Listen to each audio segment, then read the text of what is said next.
बिस्मिल्लाहिर्रहमानिर्रहीम। हमारी दूसरी नशिस्त का आगाज़ होता है।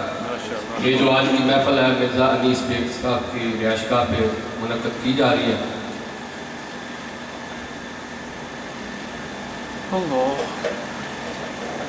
थी जिसके मुकद्दर में गदाई तेरे दर की। अगर कोई शेर अच्छा लगे बेशक सुभान अल्लाह कह दो।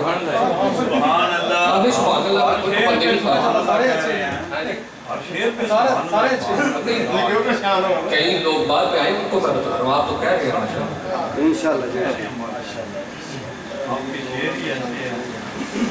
माशाअल्लाह जी।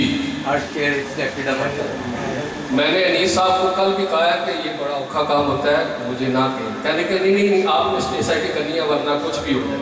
मैंने कहा नहीं मैं नात पढ़ूंगा, आप बैठ जाऊंगा। अच्छा जी मेहरबानी थोड़ी थी जिसके